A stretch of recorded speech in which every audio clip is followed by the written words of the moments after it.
Okay, तो cap 4 business law के लिए जरूरी क्या है? एक प्रॉपर आपके पास रजिस्टर। आप हर बात लिखेंगे, मैंने बोली है इंग्लिश में लिखे, उर्दू में लिखे, जो मैंने बोर्ड पे लिखा है वो भी लिखिएगा, और जो मैं बोलते जा रहा हूं वो भी आप लिखते जाएंगे, ताकि आपको समझ आती जाए। सर आप बिजनेस लॉ कैसे पढ़ाएंगे? कोई गाइडलाइन हमें बता दें, किस तरीके से हम वो पढ़ेंगे आपके साथ। देखिए हम करेंगे ये कि मैं सबसे पहले आपको कॉन्सेप्ट्स बताता जाऊंगा, कुछ कॉन्सेप्ट्स लिखता जाऊंगा, कुछ बताता जाऊंगा, बोलता जाऊंगा। हर कॉन्सेप्ट के साथ आपको एक एग्जांपल दूंगा, हर कॉन्सेप्ट के साथ आपको एक एग्जांपल दूंगा। सर वो एग्जांपल किस लिए होगी? वो कुछ प्रैक्टिकल लाइफ से, आपकी जिंदगी से होगी मुंसलिक। उस एग्जांपल से होगा क्या? उस एग्जांपल से आपको वो चीज समझना आसान हो जाएगी। सर ये एग्जांपल्स आप देंगे क्यों? सवाल आ रहा है ना दिमाग में, सर ये एग्जांपल्स क्यों देंगे? इतनी एग्जांपल्स, इतना बड़ा कोर्स तो आप क्या कितनी 5-6 हजार एग्जांपल्स देंगे, शायद इससे भी ज्यादा। तो सर इतनी एग्जांपल्स आप देंगे क्यों? क्योंकि आपका एग्जामिनर क्या करता है? आपका एग्जामिनर आपको सिनेरियो बना के देता है। वो सिनेरियो एक्चुअली एक एग्जांपल होती है। उस एग्जांपल को आपको डील करना होता है। उस एग्जांपल को आप डील करेंगे कैसे? जब तक आपने कुछ एग्जांपल्स मुझसे नहीं सुनी होंगी तो आपको वो एग्जांपल्स को डील करना आएगा नहीं।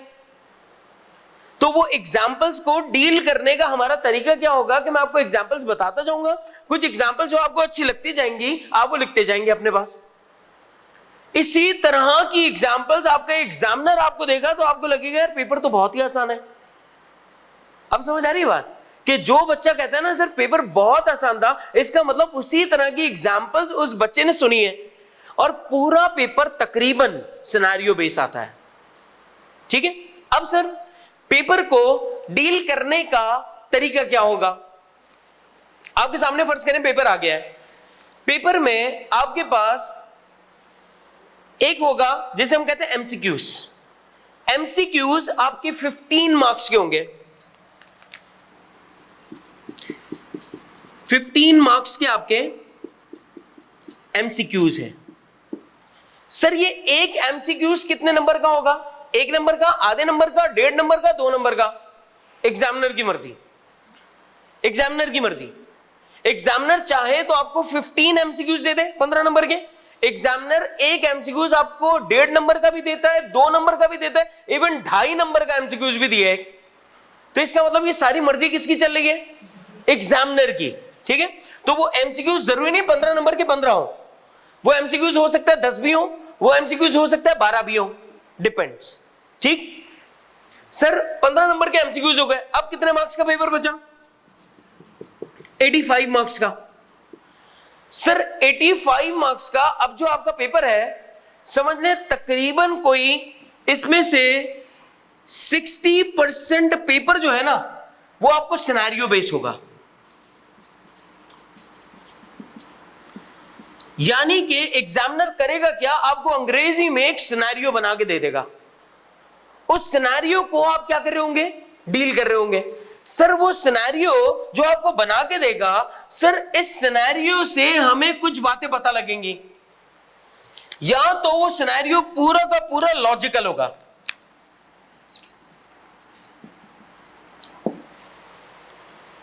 यानी आपको उसको समझना होगा, या वो सिनेरियो सीम्स लॉजिकल होगा। सीम्स लॉजिकल मतलब दिख रहा होगा लॉजिकल है, लेकिन एक्चुअली रट्टे वाली बातें उसने पूछी होंगी। आपको सिनेरियो ऐसा बना के देगा आपको लगेगा हिल जा, लेकिन एक्चुअली सिनेरियो में कुछ भी नहीं होगा। वो आपसे आखिर में रिक्वायरमेंट पूछ रहा होगा कि ड्यूटीज बता दो पार्टनर्स की। अब आपको क्या बताना है उसमें? डायरेक्टली पार्टनर्स की ड्यूटीज बतानी है, लेकिन उस सिनेरियो से लिंक करके बतानी होगी। बात समझ आ रही है? तो या तो वो क्या करेगा, या वो आपको लॉजिकल बातें पूछेगा।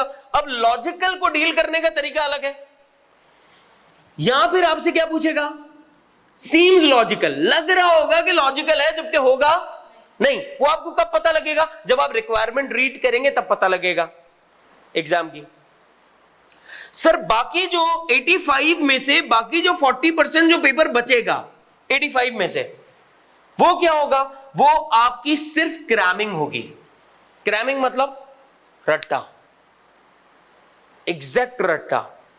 ये बता दो, आप बता देना, ये बता दो, आप बता देना। सर वो कौन सी चीजें हैं, वो कौन से चैप्टर्स हैं, वो कौन से टॉपिक्स हैं जिसमें से एग्जामिनर क्रैमिंग पूछता है, वो मैं आपको बताऊंगा। मैं आपको वो टॉपिक्स, वो चैप्टर्स, वो इवन कुछ क्वेश्चंस भी बता दूं कि बेटा ये वो क्वेश्चंस हैं जो एग्जामिनर आपसे क्रैमिंग पूछता है। अब आप कहेंगे सर ये तो कोई प्रिडिक्ट ही नहीं कर सकता, आप कैसे प्रिडिक्ट कर रहे हैं? भाई एग्जामिनर अपना सब कुछ आपको बता रहा है, क्यों? ताकि आप पास कर लें। कैसे बता रहा है? अपने पूरे पास पेपर्स उठा के आपकी गोद में दे रहा है, बोला ये रख। अगर एग्जामिनर आपको सब कुछ अपने बारे में बता रहा है, वरना एग्जामिनर क्या करता? आपसे पास पेपर छुपा लेता, बोला मैंने क्या दिया तुझे नहीं बताऊंगा। अगर उसको आपको फेल करना होता, वो आपको फेल करना चाहता ही नहीं है। जब भी 40%, 45% तक पासिंग रेशो आता है, क्यों आता है? क्योंकि वो आपको फेल करना नहीं चाहता। जब वो आपको फेल करना ही नहीं चाहता, तो इसका मतलब वो आपको क्या बता रहा होता है? अपने पास्ट पेपर्स। सर एग्जामिनर आपको क्या बता रहा है? अपने पास्ट पेपर्स बता रहा है। सर पास्ट पेपर्स तो बता रहा है, साथ में आपको सॉल्यूशंस भी दे रहा है उसके, किसको सॉल्व कैसे करना। अगर उसको फेल करना होता तो वो आपको क्या ना बताता? सॉल्यूशंस कभी ना देता, सजेस्टेड सॉल्यूशंस। ये वो सॉल्यूशंस हैं कि हम सजेस्ट करते हैं इस तरह का लिखो। तीसरी बात, सर एग्जामिनर आपको एग्जामिनर्स कमेंट्स देता है।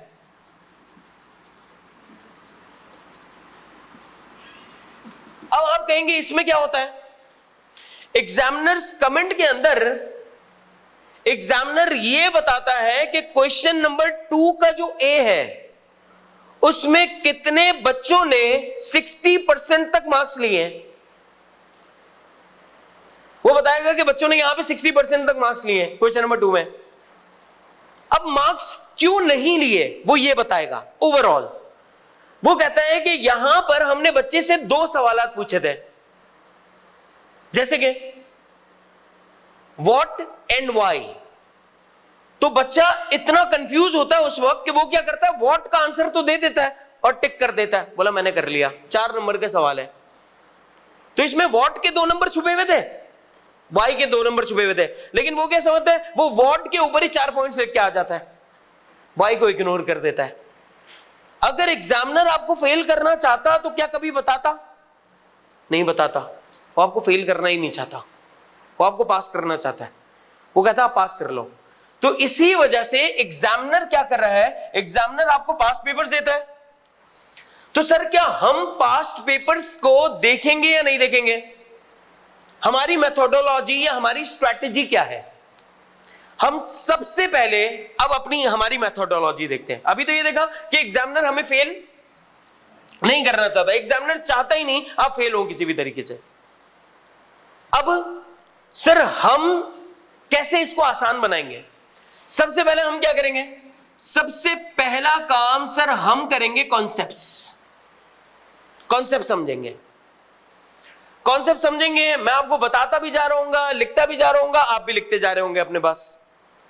जब हम कॉन्सेप्ट समझ लेंगे, उन कॉन्सेप्ट समझने के बाद फिर हम अपने नोट्स निकालेंगे और उन नोट्स से हम करेंगे रीडिंग। हम क्या करेंगे? रीडिंग। जब हम उस अंग्रेजी की रीडिंग कर रहे होंगे, फिर से वही वाले कॉन्सेप्ट्स आ रहे होंगे, फिर से उन्हीं कॉन्सेप्ट्स को हम क्या कर रहे होंगे? रिवाइज हो रहा होगा हमारा। सर जब हमने रीडिंग कर ली, अब हम क्या करेंगे? अब हम पास्ट पेपर्स देखेंगे।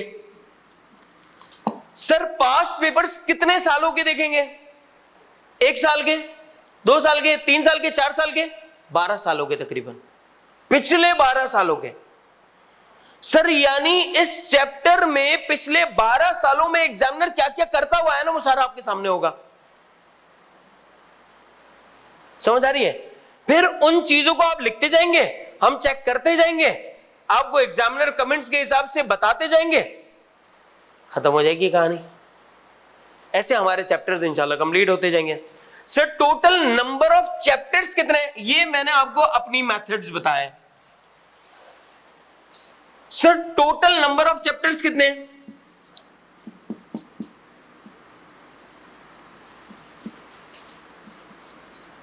18 चैप्टर्स हैं टोटल।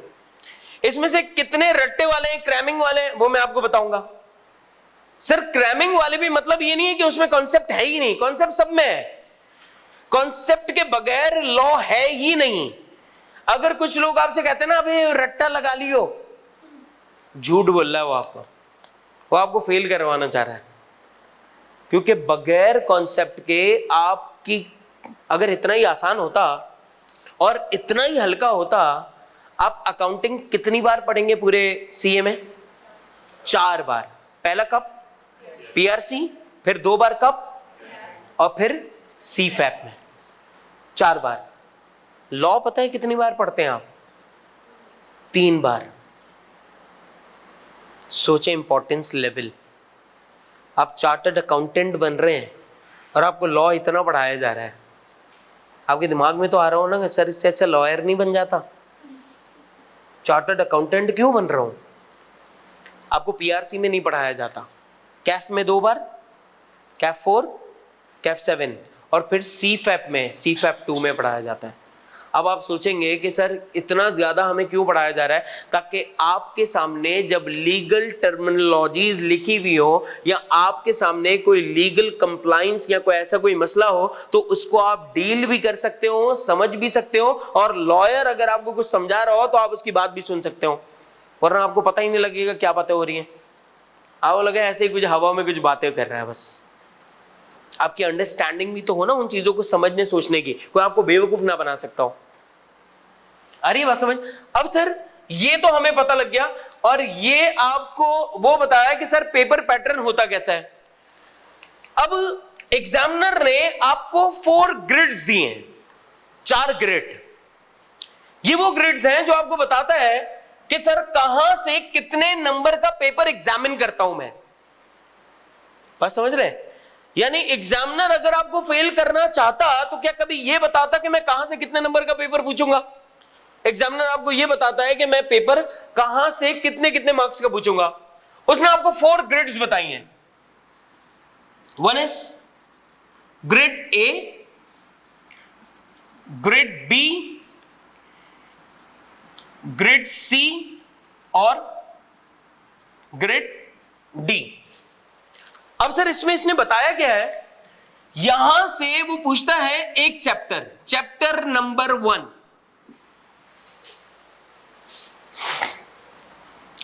अभी मैं आपको लिखने को चांस दूंगा। यहां पे पूछता है वो आपसे चैप्टर 2 टू चैप्टर 5, यहां पूछता है चैप्टर 6 टू चैप्टर 10, और यहां पे वो आपसे पूछता है 11 टू 18। अब सर कितने कितने नंबर का पूछता है? तकरीबन कोई 5 टू 8 मार्क्स का पूछता है वो आपसे ग्रेड 1 से, 5 टू 8 मार्क्स। सर यहां पर वो आपसे पूछता है 20 टू 25 मार्क्स। यहां पर वो आपसे पूछता है तकरीबन 25 से 35 नंबर का, और यहां पर वो आपसे तकरीबन कोई 35 नंबर से 55 नंबर तक का पेपर यहां से पूछता है। सर क्या एग्जामिनर इसको फॉलो करता है या नहीं करता? एग्जामिनर इसको बिल्कुल फॉलो करता है।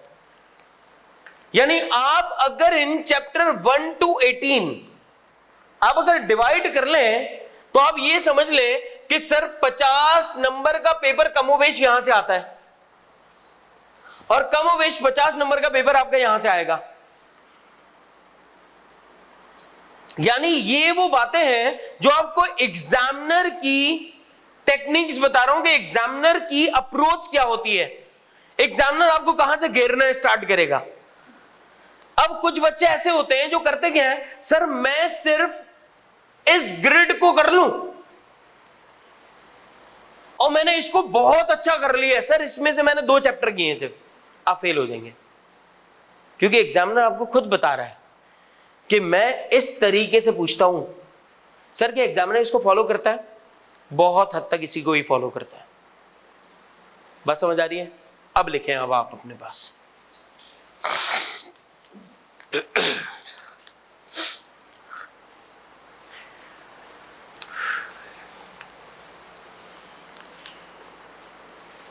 ये वो बेसिक गाइडलाइन थी जो इस सब्जेक्ट के बारे में मुझे आपको बतानी थी, और ये इंपॉर्टेंट गाइडलाइन है बहुत।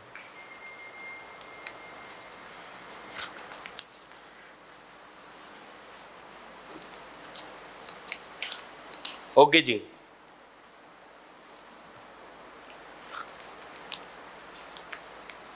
ये लिख लेंगे तो फिर हम पढ़ना स्टार्ट करेंगे इस सब्जेक्ट को।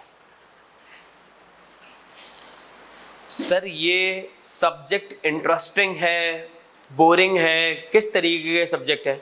ये बहुत इंटरेस्टिंग सब्जेक्ट है, लेकिन ये इंटरेस्टिंग कब होगा? जब आप रेगुलरली क्लास को टाइमली बेसिस के ऊपर अटेंड करेंगे। अब अगर आप 20 मिनट 10 मिनट लेट आएंगे, आपको कुछ भी नहीं समझ आएगा हुआ क्या है इस सब्जेक्ट में। ठीक है सर, कॉन्ट्रैक्ट एक्ट 1872, ये कौन से चैप्टर से हम स्टार्ट कर रहे हैं? सर ये पहले चैप्टर से आप स्टार्ट कर रहे हो? नहीं, ये पहले चैप्टर से हम स्टार्ट नहीं कर रहे हैं, हम स्टार्ट करेंगे फ्रॉम चैप्टर नंबर 2। कहां से स्टार्ट कर रहे हैं? चैप्टर नंबर 2, यहां से हम स्टार्ट करेंगे contract act. Sir contract act समझ ले चैप्टर 2 से चैप्टर 10 तक चल रहा है। कॉन्ट्रैक्ट एक्ट कहां से कहां तक चल रहा है? 2 से 10 तक। कमोबेश ये 50 नंबर का चैप्टर है पूरा, कमोबेश। कॉन्ट्रैक्ट एक्ट पूरा कितना है? 50 नंबर का। अब पढ़ना स्टार्ट करते हैं पहला कॉन्सेप्ट आपकी जिंदगी के कैफ4 का। सुनिएगा, आप में से कितने ऐसे लोग हैं जिन्होंने वर्ड प्रॉमिस सुना है? प्रॉमिस, शाबाश, सुना? वो प्रॉमिस नहीं सुना? प्रॉमिस, मैं अल्लाह की कसम खाता हूं, वो नहीं, प्रॉमिस सुना होगा ना। कितने ऐसे लोग हैं जिन्होंने वर्ड एग्रीमेंट सुना है? शाबाश। और कितने ऐसे लोग हैं जिन्होंने वर्ड कॉन्ट्रैक्ट सुना है? कॉन्ट्रैक्ट। और कितने ऐसे लोग हैं जिनको इनका फर्क भी पता है? यह सबके लिए सेम है, प्रॉमिस, एग्रीमेंट और कॉन्ट्रैक्ट। सर हमारे लिए सेम है, ये है, मतलब अभी तो सेम ही है ना। अब तक सेम था, आज से इंशाल्लाह वो सेम नहीं रहेगा। तो आपने जो वर्ड सुने थे, एक वर्ड था प्रॉमिस, एक वर्ड था एग्रीमेंट, एक वर्ड था कॉन्ट्रैक्ट। सर ये 3 किस्म के आपके पास वर्ड्स थे, ये तीनों वर्ड्स के मतलब अलग अलग हैं। तो इसका मतलब कि सर कॉन्ट्रैक्ट समझने के लिए, यहां देखिएगा प्लीज, सर इस कॉन्ट्रैक्ट को समझने के लिए पहले क्या समझना पड़ेगा? और एग्रीमेंट को समझने के लिए क्या समझना पड़ेगा? प्रॉमिस। सर इसका मतलब पहले ये समझेंगे, फिर ये समझेंगे, फिर ये समझेंगे, फिर जाके हमें कॉन्ट्रैक्ट एक्ट 1872 स्टार्ट होगा। हाँ, बात समझ आ रही है? तो सर मुझे यहां से यहां तक पहुंचने में कितना टाइम लगेगा? ईद के बाद। ईद के बाद तक आप यहां से यहां तक पहुंचेंगे सिर्फ ये समझने के लिए कि कॉन्ट्रैक्ट क्या है। बात समझ आ रही है? अब जरा सुनते हैं। सर तो इसका मतलब हम आज क्या समझेंगे? प्रॉमिस क्या है, कॉन्ट्रैक्ट, लॉ, वर्ड प्रॉमिस के अंदर क्या क्या शामिल करता है, हम ये समझेंगे। सर प्रॉमिस कहते हैं 2 चीजों को। वो 2 चीजें कौन सी हैं? एक है जिसे हम कहते हैं ऑफर, और दूसरा है जिसे हम कहते हैं acceptance. One is offer and the other one is acceptance. यानी कि मैं आपसे ये कह दूं, कौन, फर्ज कर ले मिस्टर ए। अब ये मिस्टर ए का मतलब क्या है? ए का मतलब कोई बंदा है। मैं अगर लिखूं मिस्टर जेड, इसका मतलब जेड का मतलब कोई बंदा है। सर मिस्टर ए के पास एक कार है। मिस्टर ए कहता है कि मैं अपनी कार बेचना चाहता हूं ₹25 लाख में। किसको बेचना चाहता हूं? मिस्टर बी को। क्या मैं ये कह सकता हूं कि यहां पर मिस्टर ए मिस्टर बी को एक ऑफर कर रहे हैं? यस और नो? क्या मैं ये कह सकता हूं कि ए बी को क्या कर रहे हैं? ऑफर कर रहे हैं। सर ऑफर किस चीज की कर रहे हैं? बेचने की या खरीदने की? कम ऑन बोलना है अब, बेचने की ऑफर या खरीदने की ऑफर? सर मिस्टर बी के ऊपर क्या ये इंपोज्ड हो जाएगा कि मिस्टर बी इसको खरीदे ही खरीदे? नहीं, इसकी मर्जी है, चॉइस है। इसका मतलब कि मिस्टर बी चाहे तो इसको क्या कर सकता है? वेरी गुड, इधर रिजेक्ट और एक्सेप्ट। सर अगर ये रिजेक्ट कर दे तो ऑफर के बाद रिजेक्शन आ गई, क्या प्रॉमिस बना? क्या प्रॉमिस बना? नहीं। और सर अगर मिस्टर ए मिस्टर बी की दी हुई ऑफर को एक्सेप्ट कर ले तो क्या प्रॉमिस बना? बिल्कुल। तो सर प्रॉमिस कब बनेगा? जब उसके अंदर कितने इंग्रेडिएंट शामिल होंगे? जब उसके अंदर कितनी चीजें शामिल होंगी? Come on speak it out, कितनी चीजें शामिल होंगी? दो, one is and the other one is acceptance. जब ऑफर करने वाला शख्स ऑफर कर देगा किसको? मिस्टर बी को, तो इनके बीच में क्या बन जाएगा? प्रॉमिस बन जाएगा। क्या बन जाएगा? प्रॉमिस बन जाएगा। लिख लें अपने पास। अच्छा भाई, एक और चीज, आपका बराबर वाला ना कितना भी बड़ा शैतान हो जाए, आपको कितनी भी बातें करवाए, कोनी मारे, आपका गुर्दा फेल कर देना, आप उसको देखना नहीं, फिर भी देखना ही नहीं। वो कितनी भी कॉमेडी कर ले, कितना भी हंस ले आपके सामने, आप बोलना मैं नहीं हंसूंगा। बात भी करे तो भी आप बात नहीं करना। पूछे तब भी जवाब भी नहीं देना। वो लेट आया हो, वो जल्दी आया हो, आप बोलो अभी कोई बात नहीं होगी। जितनी बातें होंगी वो क्लास के बाद कर लेना तुम, क्योंकि मैं आपके लिए, यकीन जाने, मैं आपके लिए 90% तक मेहनत मैं खुद कर दूंगा, वरना उल्टा होगा। 90% आप करेंगे, 10% मैं करूंगा। तो अगर मैं आपसे कह रहा हूं कि मैं 90% आपके लिए मेहनत करूंगा इंशाल्लाह, और आपको 10% करनी होगी, तो इसका मतलब वो 90% मेहनत आपके लिए अफेक्टेड कब होगी? जब आप सुनेंगे। कंसंट्रेट करके सुनना है बस। लिखिए वाली बात।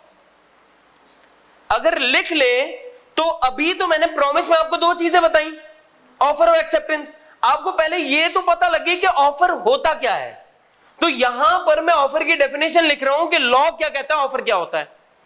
तो हम जितनी भी बातें करेंगे वो सिर्फ ऑफर के बारे में करेंगे, फिर हम जितनी भी बातें करेंगे वो एक्सेप्टेंस के, फिर जितनी भी बातें एग्रीमेंट के बारे में, फिर जितनी भी बातें, फिर जाके कॉन्ट्रैक्ट को समझेंगे। ऑफर क्यों समझते हैं? क्या लिखा है मैंने? When one person signifies to another his willingness to do or abstain। आगे लिखते जा रहा हूं, ठीक? ओके जी, एक बार रीड कर रहा हूं। When one person signifies to another his willingness to do or abstain from doing anything with a view to obtaining the assent of such act or abstinence। सही? सुनते हैं इस डेफिनेशन को, पहले लिख लें, फिर मैं आपको इस डेफिनेशन को समझाते जा रहा हूं।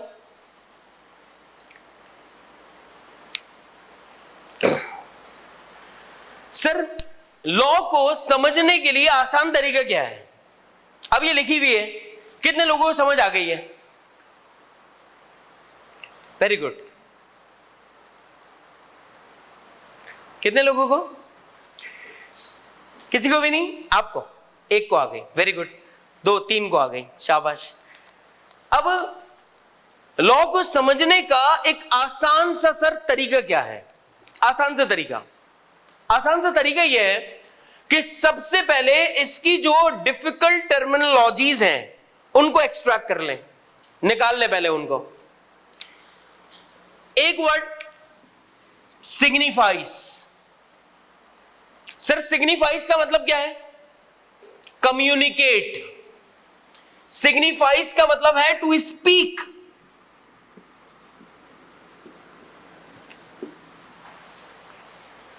विलिंगनेस,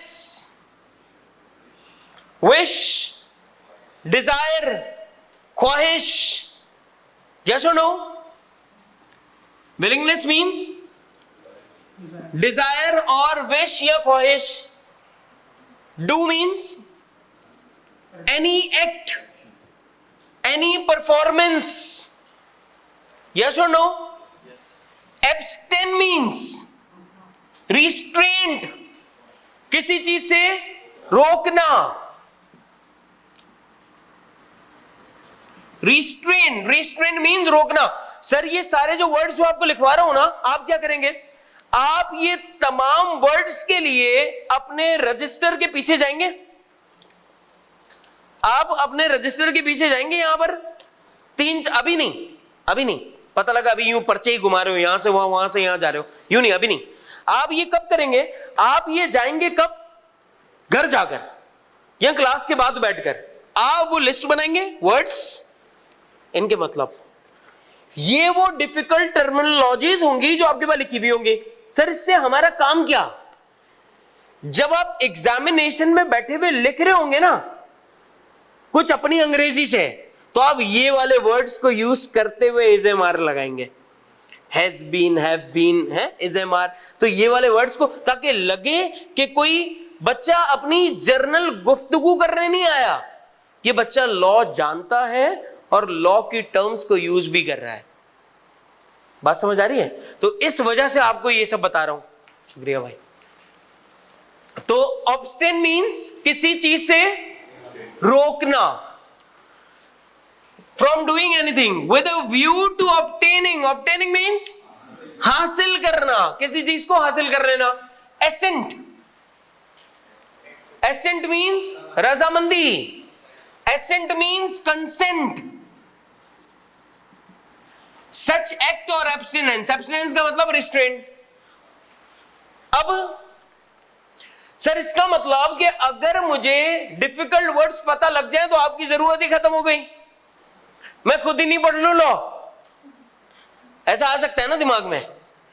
आ सकता है। कुछ बच्चे होंगे बोले सर मेरे दिमाग में आ गई ये वाली चीज, मैं तो डिफिकल्ट वर्ड्स निकालूं खुद पढ़ लूं पूरे लॉ, खत्म कहानी, आपकी जरूरत ही नहीं है। अब जरा समझते हैं इस डेफिनेशन को। When one person communicate to another, ये डेफिनेशन यहां पे रुक गई। इसका मतलब कि यहां से एक लेसन आपको क्या मिल रहा है इस डेफिनेशन से, कि हमेशा ऑफर करने के लिए, किसी को कोई बात कम्युनिकेट करने के लिए दूसरे बंदे का होना जरूरी है। अगर दूसरा बंदा नहीं है इसका मतलब वो ऑफर, तो इसका मतलब ऑफर आप कब करेंगे, जब सामने कोई बंदा हो। अब आप बोलेंगे सर इतनी कॉमन सेंस की बातें क्यों बता रहे हो, मतलब हम आपको पागल दिखते हैं? आप पागल नहीं है, लेकिन फर्ज करें हर पढ़ा लिखा बंदा केस लेकर थोड़ी जाता है। जरूरी थोड़ी हर पढ़ा लिखा बंदा ही लॉ में केस लेकर जाए। कोई बंदा अगर बोल दे, मैं फर्ज करें मैं मिरर के सामने खड़ा हो जाऊं और मैं जाकर बोलूं मैं तुझे मेरा 25 करोड़ रुपए का प्लॉट मैं तुम्हें 2 करोड़ रुपए में बेच रहा हूं। मैं मिरर के सामने अपने आप को बोल रहा हूं और सामने से मैं बोलूं क्या, ओके ओके। अब मैं चले हूं जज के पास, मैं बोलूं सर एक बंदे ने मुझसे कमिटमेंट किया और अब वो मुझे बेच नहीं रहा। जज बोलेगा कौन सा बंदा है, लाओ मेरे सामने। तो आप क्या बोलेंगे, शीशा लाओ, मैं अभी आपको दिखाऊं बंदा कौन है। तो इसी वजह से लॉ क्या हो जाता है, बहुत ही क्रिस्टल क्लियर डेफिनेट होता है, ताकि हर बात क्या हो, सामने वाले को वाजे तौर पर पता हो। कोई बंदा ये बोले दिखाओ कहां लिखा है, कोई बंदा बोल दे ना बताओ कहां पे लिखा है कि दूसरा बंदा होना चाहिए, तो कानून कह रहा है मैंने सब कुछ लिख के दे दिया है। तो इसका मतलब हमेशा मिनिमम कितने लोग होंगे, 2 पर्सन्स कम से कम होना लाजमी है। ऑफर करते वक्त कितने लोग होना से लाजमी है, 2। एक ऑफर करने वाला, दूसरा जिसको ऑफर दी जा रही है। अब sir when one person signifies to another, इस वाली हमारी वाली एग्जांपल को देखते रहिएगा। when one person, when Mr. A communicate to, come on, communicate to Mr. B, क्या कम्युनिकेट कर रहा है? अपनी his desire, his willingness, किस बात की willingness? गाड़ी बेचने की willingness, किसी काम के करने की willingness, willingness to sell a car, yes or no, अपनी ख्वाहिश बता रहा है। ये वाली बात क्वेश्चन मार्क है। अभी हम सिर्फ डू वाली एग्जांपल को देख रहे हैं। yes or no, when Mr. A communicate to Mr. B to sell a car, यहां क्वेश्चन मार्क लगा दिया। अब तक ये बातें किसके हवाले से हो रही थी? एक की हवाले से, किसको? बी को। अब फर्ज करो कोई बंदा आपसे कहता है, आप यूं जा रहे थे रास्ते में, बोला भाई, ये बोला भाई क्या हो गया? बोला भाई गाड़ी खरीदेगा? तो आप क्या बोलेंगे? भाई पागल हो क्या? कैसी, मतलब ऐसे ही हर बंदे को कोई भी बात आप कर देंगे तो आप पागल दिखेंगे ना। तो अब दूसरे हवाले से बात कर रहा है, बोल रहा है सर ये बंदा ऑफर किसी को करता क्यों है? तफरी करने के लिए, खेलने के लिए, किस लिए करता है? उसकी रजामंदी हासिल करने के लिए, उसकी कंसेंट हासिल करने के लिए, विद अ व्यू। अब ये आंसर दे रहा है। इसने पूछा ना भाई मुझे क्यों ऑफर कर रहे हो? एक बंदा दूसरे को बोलता है भाई क्या आप मुझसे शादी करेंगे? तो पूछेगा ना क्यों? तो ये रीजन बता रहा है, विद अ व्यू, क्योंकि मैं क्या हासिल करना चाहता हूं? तुम्हारी कंसेंट हासिल करना चाहता हूं। किस चीज के बारे में? उस एक्ट के बारे में जो एक्ट मैंने तुमसे करने को कहा है। बात समझ आ रही है नहीं? तो इसका मतलब कि अगर आप यहां पर देखें तो ए ने बी को क्या किया? कम्युनिकेट किया, ऑफर किया। किस चीज के लिए? कार को बेचने के लिए। कितने की? 25 लाख रुपए की। अब मिस्टर बी इससे फर्ज करो सवाल पूछ रहा है, भाई मुझे क्यों बोल रहे हो, मैं क्या करूं? तो भैया तुम्हें हम इसलिए बोल रहे हैं विद व्यू टू ऑब्टेनिंग, मैं ऑब्टेन करना चाहता हूं, हासिल करना चाहता हूं। क्या तुमसे क्या हासिल करना है? तुम्हारी कंसेंट, तुम्हारी रजामंदी, यानी तुम्हारी एक्सेप्टेंस चाहता हूं। बात समझ आ रही है? यस और नो? तो ये एग्जाम्पल किसकी थी? ये एग्जाम्पल किसी काम के करने की थी। ये ऑफर किस चीज की थी? किसी काम के करने की। इसका मतलब क्या सर ऑफर किसी काम से रोकने की भी होती है? ऑफर किसी काम से करने की तो होती है। अगर तूने एग्जाम्स पास कर लिए मेरे बेटे, मैं तुझे कार दिला दूंगा। ये क्या है? ऑफर है। किस चीज की? किसी काम के करने की। तो इसका मतलब किसी काम से रोकने की भी क्या कोई ऑफर होती है? बिल्कुल होती है। अगर तू, मम्मी बोलती है ना, अगर तू स्मोकिंग छोड़ देगा तो बेटा मैं तेरी पॉकेट मनी में 4,000 रुपए का इजाफा कर दूंगी पर मंथ। इसका मतलब किसी काम को रोकने के लिए, ना करने के लिए आपको एक ऑफर दी जा रही है। अगर तू दोस्तों के साथ घूमने नहीं जाएगा तो मैं रोज तुझे बाहर से खाना मंगवा के खिला दूंगी। इसका मतलब आपको किसी काम से रोकने के लिए ऑफर दी जा रही है। तो इसका मतलब ऑफर दो तरीकों की होती है। ऑफर, कम ऑन, ऑफर दो तरीकों की होती है। एक किसी काम के करने की और एक किसी काम से रोकने की। यस और नो? एक किसी काम के करने की, किसी काम के करने की ऑफर एक, और दूसरा किसी काम से रोकने की ऑफर। ऑफर कितने किस्म की होती है? एक किसी काम के करने की ऑफर और दूसरा किसी काम से रोकने की ऑफर। लिखते जाएं अपने पास।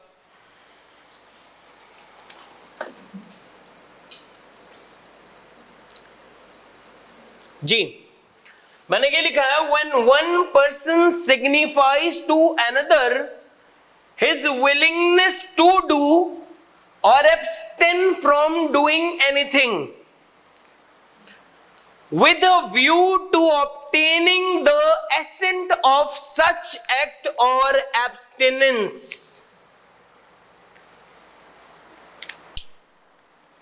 ठीक है? अब सर क्या किसी काम को रोकने की ऑफर की कोई डेफिनेशन बता सकते हैं, कोई एग्जांपल बता सकते हैं? सुनिएगा सर, अभी आपने कुछ बताई ना, कुछ प्रोफेशनल एग्जांपल सुन ले।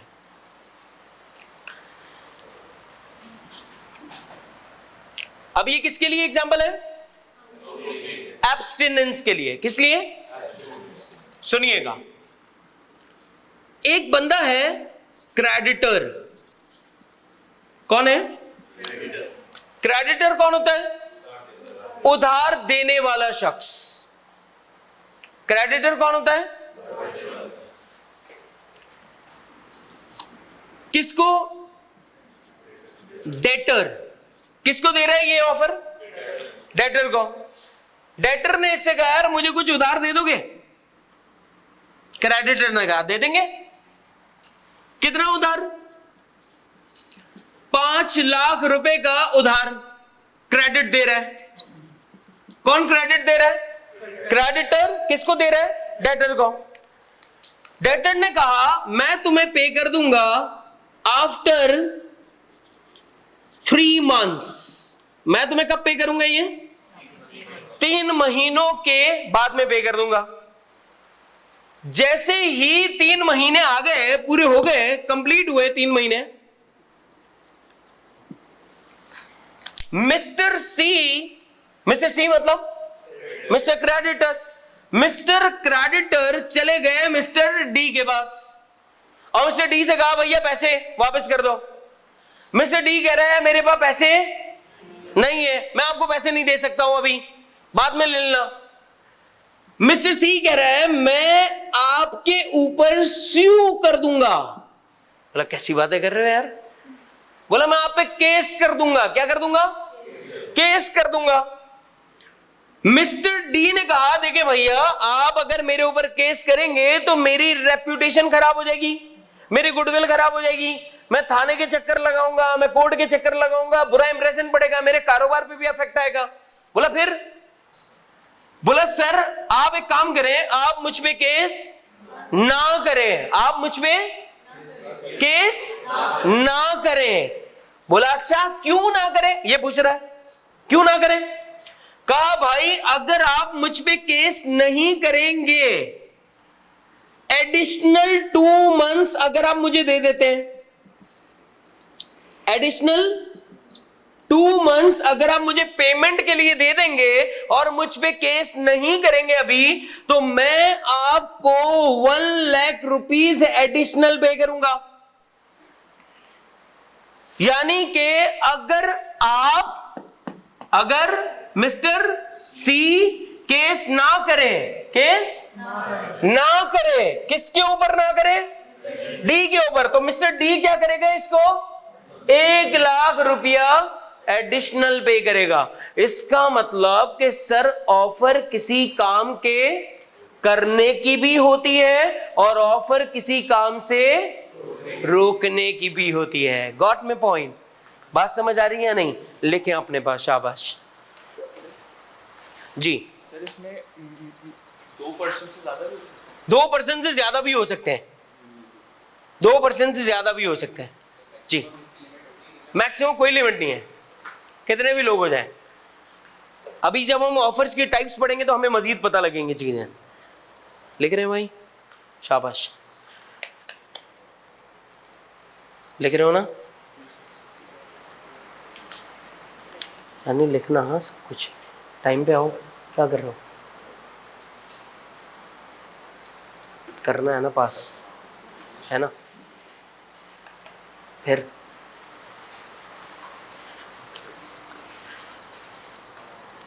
जानी मोबाइल नहीं, खाना खा लिया है सबने।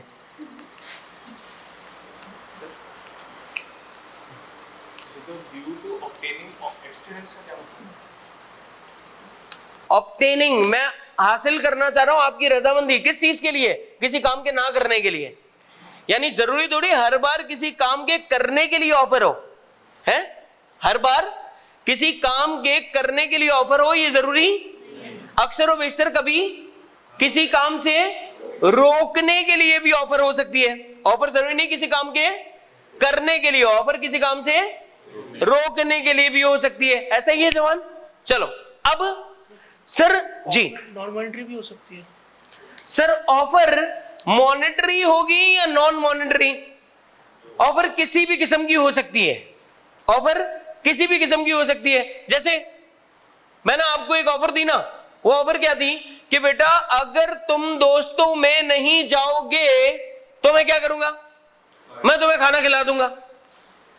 इसका मतलब नॉन मॉनेटरी आपके लिए खाना मिल रहा है। अब यहां पर जरा देखिएगा सर, इसका मतलब मेरे बच्चे यहां देखना है प्लीज।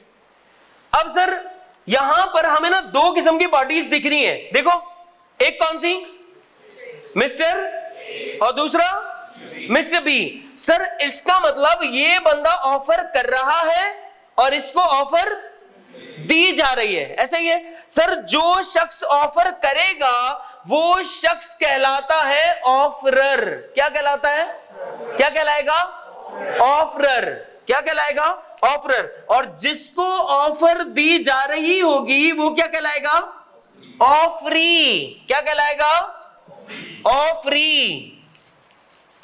यस और नो? सर ऑफर के क्या कोई दूसरा वर्ड भी यूज किया जाता है ऑफर के लिए? हाँ, प्रोपोजल।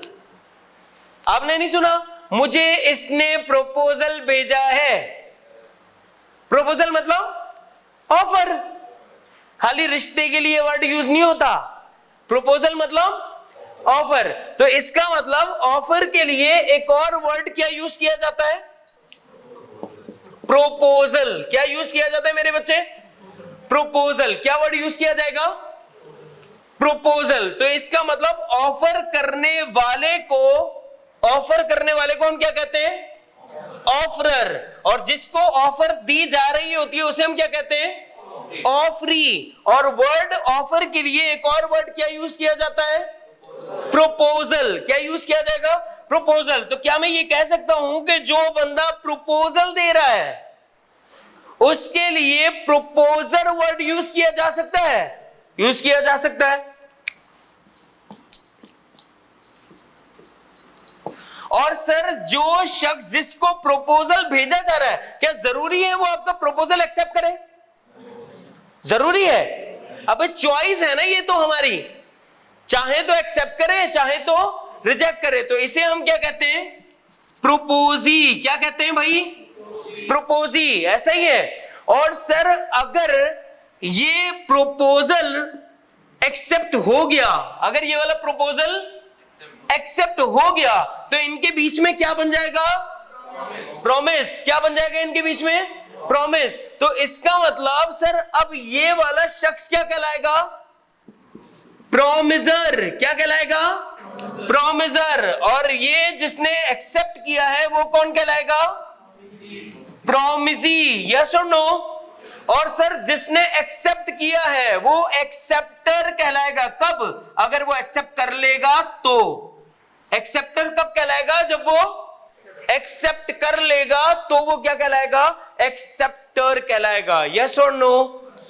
बातें समझ आ रही हैं नहीं? आसान हो गई बातें। रिजेक्ट कर देगा तो कुछ भी नहीं हुआ, नहीं, प्रॉमिस ही नहीं बना। प्रोपोजल का कोई बेनिफिट तो हो। बेनिफिट क्या है, बेनिफिट क्या है कि हमें क्या चाहिए, कंसेंट ही नहीं मिली। प्रोपोजल का बेनिफिट क्या है कि हमें क्या मिले आपसे, कंसेंट। कंसेंट सर हमें अगर मिलेगी ही नहीं तो कुछ भी नहीं हुआ, प्रॉमिस ही नहीं हुआ। आ गई बात समझ? यस और नो? तो ये आज की ओवरऑल बातें थी। मैंने आपको क्या बताया कि सर हम कहां से स्टार्ट कर रहे हैं, कॉन्ट्रैक्ट एक्ट 1872 चैप्टर नंबर 2 से स्टार्ट करेंगे। ये चैप्टर 2 से चैप्टर 10 तक तकरीबन कितने मार्क्स का है, ऑलमोस्ट 50 मार्क्स की वेटेज है।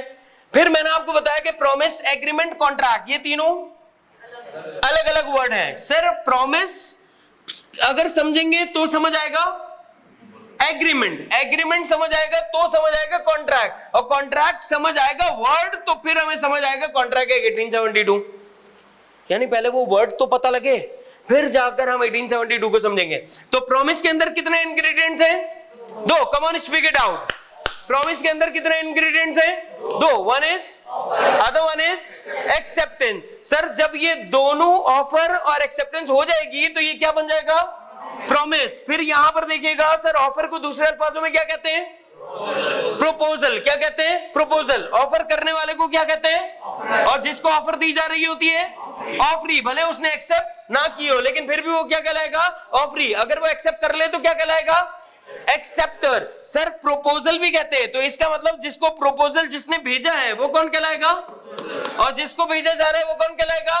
प्रपोजी। अगर इनके बीच में प्रॉमिस हो गया तो ये कौन कहलाएगा? प्रॉमिसर। यस और नो। और ये कौन कहलाएगा? प्रॉमिसी। फिर मैंने आपको ऑफर की डेफिनेशन बताई कि सर हमेशा ऑफर के लिए कितने बंदे होने जरूरी है? मिनिमम 2 लोग। और ऑफर क्या होगी, कितनी किस्म की हो सकती है? 2 किस्म की। या तो किसी काम के करने की ऑफर या किसी काम से रोकने की ऑफर। सर ऑफर किसी काम के करने की भी और रोकने की भी। ये किसकी एग्जांपल है? किसी काम से रोकने की। और ये वाली किसकी एग्जांपल है? किसी काम के करने की एग्जांपल। बात समझ आती है? कोई मसला? पक्की बात है? चले जी, आपको सारी बातें समझ आ गई। अब एक चीज, आप माशाल्लाह बहुत अच्छी जगह पे पढ़ रहे हैं, एक ड्रीम क्वालिफिकेशन है बहुत सारे लोगों की। तो जब अल्लाह ने आपको किसी तरीके की कोई मोहताजी नहीं दी, किसी किस्म की कोई रिस्ट्रिक्शन नहीं दी, कोई लिमिटेशन नहीं है, खाने की नहीं, बैठने की नहीं, इबादत की नहीं, हर चीज़ की नहीं, अल्लाह ने अच्छे उस्तादों से मिलाया, अच्छी जगह पे बिठाया, आपको सारी चीज़ें सब कुछ अच्छी अच्छी चल रही हैं। Why not giving thanks to Allah Pak after the end of every class? Allah ने आपके लिए सब कुछ अच्छा अच्छा किया है ना। अच्छी जगह बैठे हैं, एसी में बैठे हैं। रोज़े में कौन एसी में बैठ रहा होता है? बहुत सारे लोग हैं धूप में घूम रहे हैं, हाँ है ना। कितने लोग हैं जिनको अच्छे उस्ताद मिलते हैं? कम लोग होते हैं। कितने लोग हैं जिनको अच्छे पेरेंट्स मिलते हैं? कम लोग होते हैं। कितने लोग होते हैं उनके पास होते ही नहीं है। कितने लोग हैं जो इतने खुशकिस्मत हैं, जो इतनी ड्रीम क्वालिफिकेशन ले रहे हैं जो आप ले रहे हैं? तो आप सारे जो लोग हैं वो ब्लेस्ड लोग हैं। तो जो ब्लेस्ड होता है उसको अल्लाह का शुक्र अदा करना चाहिए। तो जब तक आप अपनी प्रीवियस चीज़ों का, अपनी प्रीवियस नेमतों का आज शुक्र अदा नहीं करेंगे, आपकी नई नेमतें अनलॉक नहीं होंगी। अगर आप चाहते ना सर मैं पीआरसी कर लिया, मैं कैफ में कामयाब होना चाहता हूं, तो क्या पीआरसी का उतना शुक्र अदा कर लिया? अगर उतना शुक्र अदा नहीं किया, कैफ में क्वालिफाइड नहीं हो गया।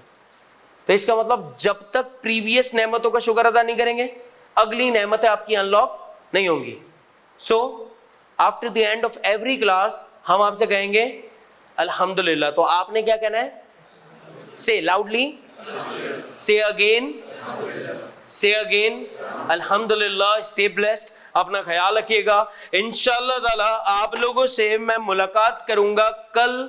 टिल देन अस्सलामु अलैकुम व रहमतुल्लाहि व बरकातहू। अल्लाह हाफिज़।